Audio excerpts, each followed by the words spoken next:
Salut à toi, l'investisseur gagnant. Dans cette vidéo étude de cas, on va voir comment Marie a réussi à acheter son premier immeuble rentable. Et ce que je trouve super inspirant avec Marie, c'est que premièrement, elle investit seule. Et nous, on reçoit beaucoup de gens, de messages, de questions qui disent: Je suis une femme, j'ai envie de me lancer, mais je suis seule. Et ben là, vous avez un cas concret de quelqu'un voilà, qui a fait toutes les démarches et elle va vous expliquer comment ça s'est passé. Deuxièmement, elle habite à Paris, donc ça veut dire que Marie, elle a été obligée de s'éloigner pour avoir de la rentabilité et elle va vous raconter comment c'est possible d'investir à distance. Et troisième point, elle a suivi la formation masterclass immeuble gagnant, mais malgré ça, elle n'a pas réussi à l'époque à passer à l'action et elle va nous expliquer pourquoi, ce qui a changé du coup entre le masterclass et le coaching accélérateur. Déjà, merci Marie d'avoir accepté de partager, de raconter ton histoire. C'est super inspirant et je te remercie déjà. Avec plaisir. Du coup, est-ce que tu peux te présenter pour les gens qui ne te connaissent pas? Oui, alors moi je m'appelle Marie, j'ai 46 ans, je suis en CDI depuis 6 ans dans la même société. Je vends des stands, je travaille dans l'événementiel. Du coup, justement, pourquoi tu voulais investir dans l'immobilier à la base? À la base, c'était pour pouvoir justement développer cette liberté financière, de plus dépendre d'un patron et d'avoir un CDI, d'avoir un salaire, pardon, imposé par un patron et pour faire de l'investissement immobilier, pour avoir, je trouve plus le terme, du patrimoine, pardon, pour développer mon patrimoine pour ma fille. Ok, oui, on ne l'a pas dit, mais tu as une fille de 19 ans. Et du coup, justement, donc d'un côté, tu as se générer des revenus complémentaires pour pouvoir à terme, d'ici quelques mois, quelques années, pouvoir remplacer ton salaire par des loyers. Et pourquoi aujourd'hui, justement, tu veux, entre guillemets, quitter le salariat? Parce que, alors moi, j'ai eu un parcours professionnel un peu atypique, puisque j'ai d'abord une formation en biologie. Ouais. J'ai changé de métier il y a 15 ans, et donc je suis dans l'événementiel. Mais voilà, c'est quelque chose, en fait, dans lequel je ne m'épanouis plus autant qu'avant, et donc je voulais faire autre chose. Et sur l'aspect du coup patrimoine, c'est quoi l'idée en fait avec de pouvoir transmettre les biens immobiliers que tu as achetés à tes enfants pour qu'ils démarrent avec un peu plus de choses que peut-être que toi tu as démarré dans la vie? C'est quoi l'objectif? C'est ça. Moi, j'ai eu quand même de la chance, on va dire, d'avoir des grands-parents qui avaient mis de l'argent de côté pour chacun de leurs petits-enfants pour que je puisse faire mes études et j'ai pas eu besoin de travailler. Ouais. Pour mes études. Donc ça, c'est un confort, je trouve, en tout cas vraiment, quand je vois certains jeunes qui sont obligés de multiplier les petits boulots pour pouvoir faire leurs études. Donc c'est quelque chose que je voulais, que je mets en place pour ma fille, justement, pour pas qu'elle ait à travailler. Et du coup, bah forcément, alors avec l'épargne que j'avais grâce à mon travail, oui, ça me permet de faire ça pour ma fille, mais je vois plus loin et je me dis que c'est quand même plus pratique de pouvoir démarrer dans la vie avec un compte en banque ou en tout cas un patrimoine immobilier. Yes. Et j'ai envie de te dire, d'un côté, il y a l'aspect financier, c'est-à-dire que potentiellement tu peux lui transmettre un bien dans quelques années, mais aussi, surtout, il y a l'aspect connaissance, c'est-à-dire que toi, tout ce que tu as appris par ton expérience, par ce que tu as fait dans l'immobilier, tu pourras lui transmettre, lui montrer comment ça marche l'investissement, et elle, du coup, elle sera autonome pour, si elle veut investir, elle saura comment faire. Et ça, c'est, je pense, aussi important que juste transmettre un immeuble que peut-être malheureusement elle va dire: Oh non, non, moi je veux juste l'argent, je prends et je revends, tu vois. Ah non, c'est clair. L'objectif, c'est de lui apprendre aussi de la gestion. C'est que, alors, elle s'intéresse depuis le début, hein, elle suit mon avancement dans le projet, Ouais, euh, donc, ce qui me permet justement de commencer à lui transmettre un peu tout ça. Ce qui est plutôt cool, c'est qu'elle est intéressée. d'accord, Euh, ouais, c'est bien. c'est dans le cas de tout le monde. Mais voilà, l'objectif, c'est vraiment de lui apprendre la gestion immobilière par la suite. Yes. Alors tout à l'heure, je parlais des femmes qui vivent seules, enfin qui sont seules et qui veulent se lancer dans l'immobilier, mais qui n'osent pas. Est-ce que toi, tu étais dans cette situation? Oui, clairement oui, puisque alors j'élève ma fille quasiment seule, garde exclusive, on va dire, Ouais. donc, depuis qu'elle a 7 ans. L'objectif, c'était de lui montrer aussi, et de me prouver à moi-même et de lui prouver que bah, même en tant que femme seule, enfin voilà, on peut y arriver. Il y a pas de barrière. Alors c'est dur psychologiquement au début, c'est dur de casser ces barrières-là, clairement. C'était Et je quoi pense justement les barrières que tu avais dans la tête? bah, la peur de mal faire, la peur de se planter, la peur de pas trouver la bonne affaire et de ensuite derrière de pas y arriver, que ça soit pas de se tromper dans les calculs, dans l'étude de marché, enfin tous ces petits points qui font que à chaque étape en fait on se pose la question de est-ce que j'ai bien fait, est-ce que je vais bien faire, est-ce que ça va le faire. Donc oui, c'était par rapport à ça et psychologiquement les barrières, le côté les femmes n'y arrivent pas seules. Ouais. C'est, elles sont très très ancrées, clairement. Eh ouais. Tu crois que c'est dû à quoi, du coup On va pas faire sur un développement du côté du patriarcat, mais Ouais. clairement, il y a beaucoup de choses qui sont, on va dire, injectées inconsciemment par la société. Ouais, Donc, je pense j'ai la que... chance de faire un métier qui a permis de prouver justement, parce que c'est un métier très masculin à la base dans l'événementiel, D'accord. tous les montages de stands, tout ce qui est salon d'exposition, c'est très très masculin. Et de plus en plus de femmes travaillent, mais plus justement en tant que chef de projet, en tant que commercial, ce qui est plutôt bien. Et c'est un peu dur de faire sa place dans le milieu, justement, de montrer aux mecs bah, qu'on est capable en fait. Ouais. Et du coup, comment tu as fait pour franchir justement ces barrières? Bah, la première étape, ça a été de me renseigner. Moi, je vous ai connu par relation. C'est une Ouais. amie de ma sœur qui a fait votre formation. Ouais. Donc ça permet aussi de rassurer, puisque c'est vrai qu'au tout début, comme vous communiquez beaucoup sur Internet, ça peut, on va dire, se faire poser des questions sur tout ce qui est arnaque sur Internet, ce genre de choses. Ouais. Donc le relationnel fonctionne beaucoup, ça c'est clair, ça a rassuré. Ouais. Euh, Votre motivation, clairement, au début, à Emmanuel et à toi, enfin, c'était très engageant et donc ça m'a permis de commencer. En fait, j'ai commencé à réfléchir en me disant qu'est-ce que je peux faire d'autre dans ma vie que de vendre des stands.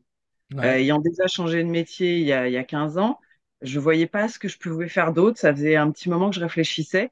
Et en plus du côté investissement immobilier, puisque j'ai déjà été propriétaire par le passé avec le père de ma fille, Ouais. mais là je suis locataire, je ne suis pas propriétaire.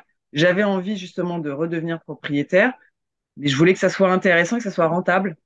Donc propriétaire, juste pour moi, enfin pour ma résidence principale, ça m'intéressait pas. Et c'est comme ça que je me suis intéressée à la gestion immobilière et que je suis tombée sur votre formation. Et après, c'était plus la réflexion de me dire quand est-ce qu'on y va et de se motiver à y aller. Ouais, ouais. Il y a le fameux ah, j'en ai envie, j'en ai envie. D'un côté, c'est un investissement, c'est un coût. Du coup, il y a ces deux freins. Et à un moment donné, qu'est-ce qui a fait que, allez, tu te dis, bon, bah, allez, vas-y, j'y vais maintenant. Bah, le Covid, clairement. Ah ouais? Le, ouais, la période du Covid, en fait, moi, j'étais au chômage technique. Donc, Ouais. ça m'a permis d'avoir du temps pour moi, pour pouvoir me lancer là-dedans. Mhm. Ça a pris du temps. Une autre étape de ma vie personnelle a fait que j'ai perdu mon papa pendant cette période-là. Donc, je me suis retrouvée dans sa maison à gérer tout la suite, justement, la vente de son bien, Ouais. ce qui a pris du temps aussi, mais m'a fait poser beaucoup de questions et de me dire, bah ouais, c'est maintenant, faut y aller en fait. Yes, exact. Il y a un point aussi que tu as mentionné qui est intéressant, c'est que tu es locataire, tu n'es pas propriétaire de ta résidence principale. Ça, j'ai aussi beaucoup de questions. Ah oui, mais les banquiers, ils veulent d'abord qu'on ait sa résidence principale avant de faire du locatif. On va en reparler dans un instant de comment ça s'est passé pour toi, la partie financement, mais tu confirmes que c'est possible Tout à fait. d'investir dans l'immobilier sans avoir sa résidence principale. Tout à fait.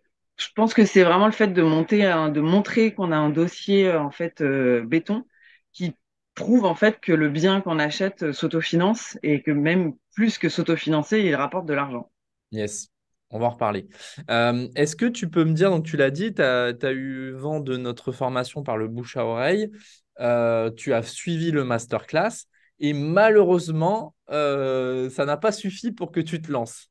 Est-ce que Non. tu peux me dire pourquoi, qu'est-ce qui te bloquait entre, ben voilà, tu avais tout ce qu'il fallait, entre guillemets, la formation, mais Ah oui, clairement, il y avait tout ce qu'il fallait parce qu'en plus enfin le masterclass, il est hyper complet, le site internet est super bien fait, on a tous les outils, tout est téléchargeable, tout est modifiable, chaque étape est bien détaillée, donc ça c'est vraiment top.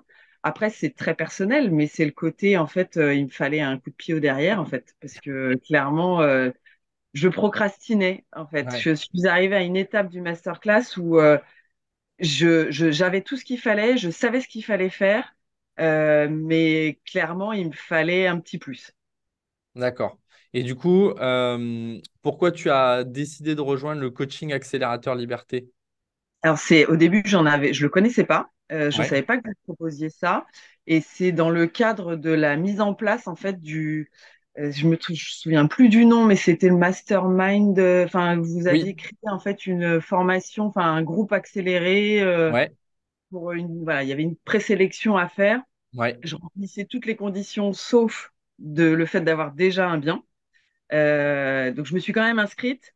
J'ai beaucoup échangé avec Manu et avec toi aussi par la suite, suite à cette inscription.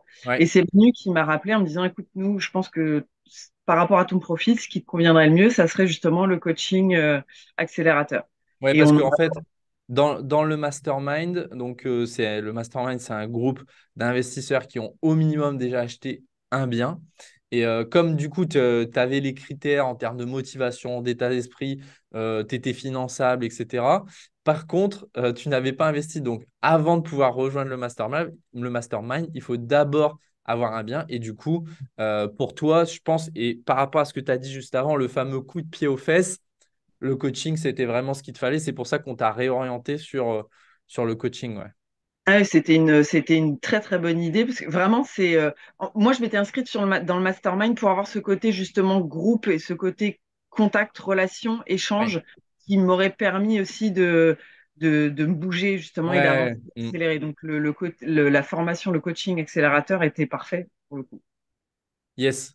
Du coup, est-ce que tu peux nous raconter comment ça s'est passé le coaching? Alors, le coaching est vraiment super adapté parce que donc c'est une séance par semaine dans un premier temps, avec justement des étapes, avec des comptes rendus à chaque fois pour savoir où on en est, pour savoir ce qu'on a fait, avec des directives. Enfin, le terme directive est peut-être un peu Ouais, péjoratif. ça fait un peu autoritaire, tu sais, genre, tu fais ça. Mais avec des conseils, avec des pistes, avec des étapes à Un plan suivre. d'action, quoi. Voilà, un plan d'action et qui est parfait parce que ça permet justement de cadrer les choses en fait et de savoir ce qu'il faut faire, où il faut aller. Et moi, c'est ce qu'il me fallait. Donc clairement, D'accord. c'est ce qu'il me fallait. Et avec le compte rendu hebdomadaire, ce qui te pousse justement à alors ouais, moi, ce qui m'a obligé aussi à faire les choses que je savais que je devais faire, mais au moins voilà, d'avoir un rendez-vous hebdomadaire. Et ben, je savais que j'avais un timing à Yes. respecter, que j'avais un délai à respecter. C'est clair que quand c'est comme un coach sportif, quoi. Quand tu as rendez-vous avec lui, bon, bah déjà, tu n'esquives pas la séance, tu y C'est vas. clair. Et quand il est là et qu'il te dit, OK, bon, alors, pour le coaching accélérateur sur l'immobilier, il y a des choses qu'on fait ensemble. Par exemple, je crois on a appelé ensemble un agent immobilier. Complètement. Voilà, on a fait des choses ensemble pendant la session de travail. Mais il y a aussi du travail à la maison, suivre les petites annonces, etc. Et tu n'as pas envie, je pense, de revenir la semaine prochaine, la Bah non. semaine d'après, en disant, Simon, en fait, bah, j'ai rien fait, quoi. Bah non, clairement, clairement, t'as pas envie de ça parce que il y a aussi l'investissement de ton côté à toi, Mm, justement, de me suivre, de suivre étape par étape et de donner des conseils. Donc forcément, on n'a pas envie de décevoir la personne et on n'a pas mm, envie de se décevoir soi-même. carrément. Et du coup, pour toi, c'est quoi les points forts justement du coaching par rapport à la formation? Le côté suivi, donc étape par étape, la bienveillance aussi, clairement, que tu peux apporter dans cette formation, que même, parce qu'on dit, j'ai jamais voulu te décevoir ou me décevoir moi-même, mais forcément, il y a des semaines où c'est plus dur que d'autres et il y a Bien des sûr. fois où je travaillais moins, on a décalé une ou deux fois des rendez-vous, voilà. Mais il y a toujours eu de la bienveillance et ça a toujours été des conseils positifs. Il n'y a jamais eu de reproches, il n'y a jamais eu de critiques négatives. Et ça donne la force de continuer, en fait. Ouais, bah le but, clairement, c'est de vous encourager à réussir. Donc, on n'est pas là pour vous Ça dire fonctionne. mais qu'est-ce qu'il faut et tout. Ça, Bon, c'était par top. contre, mais ça n'empêche pas de le dire quand même que voilà, il faut resituer. Et souvent, ce que je constate avec les personnes que j'ai accompagnées, c'est que c'est souvent une question d'organisation, une question de se remémorer quelles sont les priorités, etc. Donc, quand on reparle de ces choses-là, bah, généralement, ça revient assez rapidement dans le droit chemin et on repart. Mais Complètement. c'est normal, comme tu l'as dit, il y a des semaines qui sont plus chargées que d'autres avec ton travail. Toi, tu avais des saisons très chargées, enfin des semaines très chargées, je me souviens. Du coup, tu n'avais pas beaucoup de temps pour le faire. Mais justement, quel résultat tu as obtenu? Bah, le résultat, c'est que j'ai réussi à trouver un bien, donc dans la Sarthe.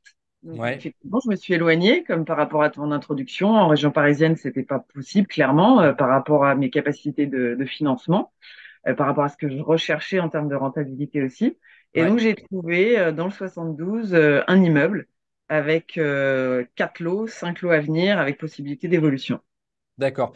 Du coup, là, le bien, il se situe à quelle distance de chez toi, on va dire en voiture? Alors, par rapport à mon logement, enfin, mon logement dans le 78, ça fait très propriétaire bourgeois presque, mais voilà, par rapport au 78, je suis à 1 heure et demie de route. Donc ouais, ça fait, t'y vas pas comme ça Non, après le boulot en sortant du taf, quoi. Donc il faut non. vraiment avoir une organisation spécifique. Est-ce que tu peux nous en parler justement comment tu t'es organisé par rapport à ça? Bah, pour l'instant, donc dans un premier temps, c'est tout ce qui est organisation des visites déjà Oui. à distance, donc bien se caler avec l'agent immobilier, pas se Ouais. louper Ouais. aussi parce que vous ne dépasse pas pour rien. L'avantage, c'est qu'on est tombé sur un agent immobilier qui était très patient et très impliqué, pardon, dans la vente du bien. Donc, on a passé 2 heures et demie. J'y suis allée avec mon ami pour visiter. On a passé 2 heures et demie à visiter tout le bien. Il nous a tout bien détaillé. Le dossier était hyper complet. Et du coup, Euh, tu visitais quand? Alors le week-end, je crois, hein. Là, c'était même un jour férié. Ah oui, C'était le jeudi de l'Ascension. C'était d'accord. Ok. Mais du coup, sinon, de manière générale, je sais, tu as fait combien de visites à peu près? une seule. Ah ouais, ok. Ce bien-là, une seule.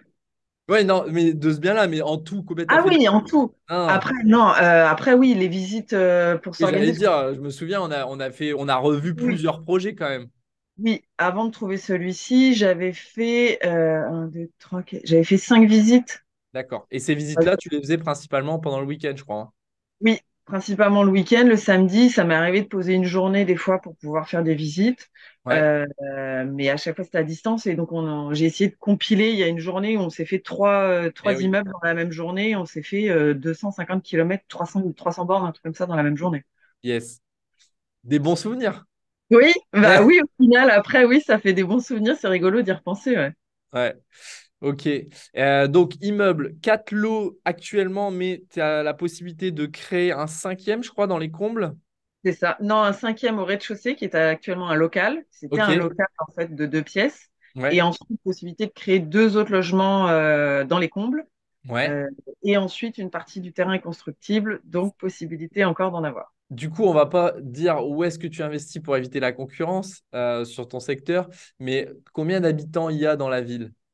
2 000 habitants, 2 000 habitants. Donc, c'est un village, quoi, c'est ça. clairement. Et du coup, la particularité de ton immeuble, c'est que il y a aussi une grande parcelle de terrain qui peut être détachée, ou alors tu peux carrément faire construire des maisons supplémentaires pour soit faire de l'achat-revente, soit construire des maisons et les louer plus patrimonial. Parce que ce genre d'investissement, quand tu fais construire une maison et que tu la loues, c'est pas souvent, enfin, c'est même rarement très rentable. Par contre, tu la fais construire, tu la mets en location peut-être, je sais pas, 2, 3 ans, et puis derrière, tu revends, tu prends un sacré billet qui te permettrait potentiellement de repartir sur d'autres projets. Donc, tu as vraiment un projet atypique. Justement, à combien il était affiché quand tu l'as vu, l'immeuble? Au tout début, l'immeuble était affiché à 178 000, 178 000 euros pour quelle surface? 335 mètres carrés habitables. Ok, donc c'est un gros immeuble, 335 mètres carrés, 178 000 euros. Et au final, tu l'as acheté à combien? 173. La marge de négo a été assez faible, puisque en Ok. fait, ça faisait au tout début, il a été mis en vente avant que je le trouve. Il était en vente à presque 190 000. Ah ok. Et qu'est-ce qui s'est passé entre le 190 et le 178? Ils ont eu plusieurs offres en fait au prix en dessous du marché, bien Ouais, en dessous, enfin de ce qu'ils demandaient, pas du marché, pardon, de ce qu'ils demandaient. Offres qui a été refusée, offres qui ont été refusées. Je crois qu'ils ont eu 3 offres. Et ouais, à chaque fois, c'était dégressif et à chaque fois, ils baissaient le prix. Euh, d'accord. donc, ils ont fini à, voilà, à 178 et j'ai négocié une marge de 5 000 qui a été acceptée. Ok, super. Au terme de loyer, du coup, tu touches combien de loyer? Enfin, tu vas toucher combien de loyer avec cet immeuble? Et un estimatif de 2 300 € de loyer. D'accord. Une fois que tu auras refait Le Des travaux, cinquième. parce que. Ok, Oui, enfin, rafraîchissement des 4 lots et création du cinquième. ok. Et t'as estimé les travaux à combien du coup pour, pour cet immeuble? Alors, il y a des travaux d'isolation à faire au niveau des combles et du grenier et de la cave. Ouais. Des travaux aussi de rénovation des appartements. Et Mhm. donc, les travaux de création. Donc, le coût estimé est de 90 000 euros. D'accord, 90 000 euros, donc pas mal de travaux, c'est pas rien. Donc aussi quelque chose d'atypique, puisque nous, on recommande plutôt d'aller sur des projets où il y a peu de travaux, surtout quand on n'y connaît pas grand-chose en travaux. Après, toi, je sais que tu as un contexte particulier, puisque ton conjoint, enfin ton conjoint actuel en tout cas, il est un peu dans le bâtiment, donc ça Un va peu. t'aider un peu. Donc voilà, donc 173 000 euros négociés, 90 000 euros prévus de travaux. Euh, on a du coup une rentabilité, donc on avait fait le calcul, ça fait 282 000, tu vas demander un financement, enfin tu as demandé un financement de 282 000 euros tout compris. C'est ça. Tu as 2300 euros de loyer hors charge, sans compter la partie du terrain que tu pourrais soit découper et revendre directement pour quelqu'un qui veut construire sa maison, ou alors carrément, comme on l'a dit, faire construire. Donc 2300 euros, ce qui fait une rentabilité, une fois qu'on a déduit les frais d'agence, les frais de notaire, les travaux, de 9,7%, presque 10%. Donc c'est super bien, bravo, félicitations. Ça a été quoi pour toi le plus difficile Au niveau de tout, du projet, tout, ouais.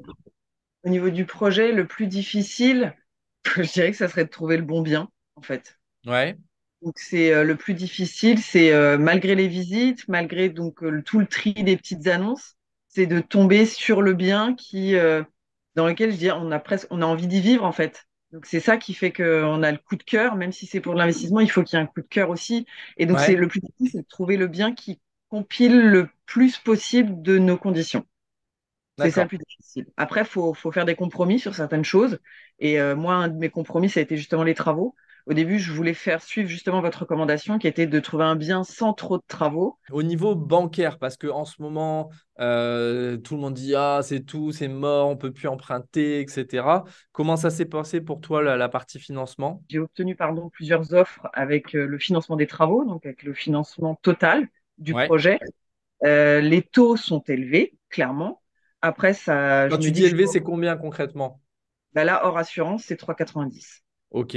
Ce qui reste qui est plus élevé, 4 fois plus élevé qu'au plus bas il y a en 2019-2020 quand C'est on était ça. à 1%. Mais ça, c'était, on va dire, anormal. C'est pas normal qu'on soit à des taux de 1% où les banques presque perdaient de l'argent. Là, on est à des taux qui sont au même niveau que quand on était en 2012-2013, quoi. Donc, voire 2015 quand nous, on a commencé à investir également.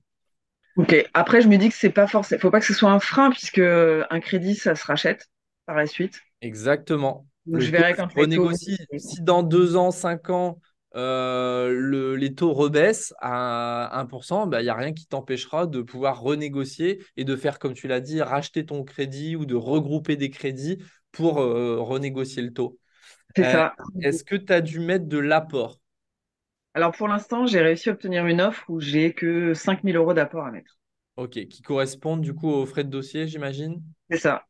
Ok, et on en a parlé juste avant, je pense que tu peux gratter un petit peu sur les frais de dossier. Tu as eu sur quelle durée du coup le financement? Sur 21 ans et demi, presque 22 en fait. Ok, et tu as eu un différé total, tu m'as dit. C'est-à-dire Avec que un différé total de 6 mois. voilà, le différé total, juste pour ceux qui ne savent pas ce que c'est-à-dire que pendant, comme il y a beaucoup enfin, il y a beaucoup de travaux ouais, dans cet immeuble, 90 000 euros, pendant, on peut négocier ça avec la banque, c'est que pendant un certain temps, là c'est 6 mois, c'est ça? Oui, Voilà, pendant c'est le 6 mois. maximum en général. C'est 3 ou 6 mois, elle m'a dit. Ah bah tu peux demander même plus, hein. Honnêtement, D'accord. il y en a qui peuvent 24 mois, ça se fait largement, tu vois. Ok. Donc c'est possible. Tu peux ne pas payer, ne pas rembourser le crédit. Alors attention, il y a deux façons. Soit c'est un différé total, soit c'est un différé partiel. Le différé total, en gros, vous ne payez rien à part l'assurance. Donc c'est va être quelques dizaines d'euros par mois. Et il y a un différé partiel où là, vous ne remboursez que les intérêts. C'est ça. Donc au final, on avait fait les calculs. Au bout du bout, sur cet investissement de 282 000 euros tout compris, ça va te générer 4 700 euros net par mois. Non, pardon, Par par, an. par an, soit, J'aimerais bien par mois. ouais, ouais, soit environ 400 euros net par mois C'est ça. dans ta poche. OK. C'est ça. Donc sur les banques, on a dit que voilà, tu avais tu as été voir plusieurs banques. Quel a été un peu leur retour? Le retour, alors j'y suis allée avec le super dossier bancaire, il est top, que j'ai adapté forcément à ma situation, Ouais, ce qui en général impressionne pas mal les banquiers. ok. Ils sont assez étonnés de voir que, ah oui, vous avez bien préparé le rendez-vous. Ben oui, c'est le but en fait. Ouais, Je suis pas là pour me balader, je suis pas là pour vous faire perdre du temps et ni à moi non plus. Donc non, ça fonctionne plutôt bien. Je te cache pas que le fait d'avoir de l'épargne aussi, ouais, ça, j'ai la chance d'avoir une somme d'épargne enfin une somme pardon de côté et ça les rassure aussi forcément. ouais, Même si je suis locataire, je pense que le fait d'être en CDI aussi depuis un certain nombre d'années, forcément, ça les rassure. bien sûr. Donc oui, au niveau de mon dossier, le dossier est plutôt bon et pour l'instant, je n'ai eu aucun refus, à part une histoire de territorialité sur certaines banques auxquelles je me suis adressée et ils m'ont dit qu'il faut s'adresser aux banques de la région. Ouais, c'est-à-dire que comme toi, tu habites à Paris, que ton investissement, il est à 1 h 30, tu as été voir des banques parisiennes, on t'a dit non, allez voir plutôt les banques dans la Sarthe. C'est ça. Ok. Ouais, donc au final, le financement, pas si compliqué que ça, quoi. Et avec des conditions, alors à part le taux, comme on a parlé, qui est un peu élevé, l'apport 5 000 euros, et on en a parlé, tu peux encore le négocier un petit peu. Franchement, c'est plutôt cool. Est-ce que tu Surtout que c'est as... une étape que j'appréhendais. J'appréhendais vraiment la réponse des banques. Ah ouais, En étant pourquoi? seule, parce que j'investis seule, parce Ouais. que j'ai une fille, même si enfin, elle est encore en études, donc elle est encore à charge quelque part. Mhm. Donc c'est des frais, je suis locataire, je suis pas propriétaire. Donc oui, tout ça en fait, ces barrières psychologiques en fait dans la tête, oui, je me posais des questions et c'était une étape que j'appréhendais en me disant je vais jamais trouver une banque qui va me suivre en fait. Voilà. Bah si. Super. Du coup, est-ce que il y a des choses qui ont changé pour toi depuis que voilà, donc là, tu es en cours d'acquisition, tu es en train de valider tes offres de financement. Est-ce que tu ressens quelque chose en toi, je sais pas, psychologiquement, quelque chose qui a changé? Ah bah oui, j'ai hâte de commencer les travaux. Ouais, ça va être une nouvelle étape, en effet. Non, ça va être une nouvelle étape. C'est plus le côté l'impatience là de signer la vente et Ouais, de commencer les travaux. Donc ok. non, et puis forcément l'étape d'après, c'est de se dire bon bah faut que je me remette en recherche d'un autre pour l'année prochaine. Ok, donc tu es déjà motivé pour enchaîner Bah, il faut. sur un deuxième projet. Qu'est-ce que tu dirais du coup à quelqu'un qui hésite à rejoindre le coaching accélérateur liberté? Il a envie, tu vois, il a envie d'investir, il se dit ah ouais quand même, c'est un gros budget. Oui, c'est sûr que c'est un budget, mais franchement, ça vaut largement le coup quand on voit le gain de temps derrière et enfin, c'est même plus que le gain de temps, c'est le confort en fait du suivi que vous proposez, qui permet d'accélérer, clairement d'accélérer. Donc moi, je dis, il faut y aller. Franchement, faut pas hésiter. J'ai hésité moi-même la première, hein, parce que quand Manu m'en a parlé, je dis bon, qu'est-ce que je fais quand même? Comme tu dis, c'est une somme, c'est pas rien. Mais ça motive quelque part. Bah oui, on a payé pour un coaching, mais c'est comme ce que tu disais tout à l'heure par rapport au sport avec un coach sportif. En fait, bah on a payé une salle de sport, on a envie que ça soit en fait qu'il y ait des retombées, qu'il y ait des résultats derrière. Donc De ça motive. rentabiliser ton investissement, tout simplement. C'est ça. C'est une partie effectivement c'est comment dire, on peut aussi évoquer ça comme un investissement, clairement. Ah ouais, moi, c'est pareil. La première fois on a fait un mastermind, on a payé 18 000 euros. Je peux te dire que quand j'ai fait le chèque, je me suis dit, waouh, J'ai flippé. j'ai intérêt à rentrer dans mes sous parce que 18 000 euros, j'avais jamais mis autant d'argent dans un accompagnement, une formation, etc. Donc, clairement, c'est une motivation supérieure. On a envie supplémentaire, on a envie de réussir parce que voilà, il y a tous les projets qu'il y a derrière, tu l'as expliqué. Mais en plus de ça, on met son argent sur la table et je peux te dire que c'est une motivation supplémentaire. Ah, c'est clair. Mais j'y pensais à chaque rendez-vous hebdomadaire avec toi. Ah ouais, ok. Bon, en tout cas, félicitations Marie pour ce que tu as fait. Bravo pour les résultats. Bravo aussi pour l'inspiration que tu donnes aux gens, que c'est pas parce qu'on est une femme, qu'on habite à Paris, qu'on a un enfant à charge et qu'on est seul qu'on ne peut pas faire de l'immobilier, même si on n'est pas propriétaire de sa résidence principale. Enfin, franchement, ton parcours, il est hyper inspirant et je pense que les gens qui vont regarder cette interview jusqu'au bout partageront mon point de vue. Et puis surtout, c'est que tu as envie de continuer. Donc ça, c'est cool. Est-ce que tu as envie de dire un petit mot de la fin? Bah, merci déjà, merci à toi et à Manu, parce que franchement, sans la formation et sans le coaching, alors ça fait très pompeux, mais vraiment, je me serais jamais lancée en fait dans la gestion immobilière. Ok. J'aurais pas eu le courage, je pense, je l'aurais pas fait. Et merci beaucoup pour votre bienveillance et votre motivation. Enfin, votre énergie, elle est dingue. Et ça, Super. c'est top. Bah, merci beaucoup. Et puis on finit forcément en disant l'aventure continue. À demain. À demain.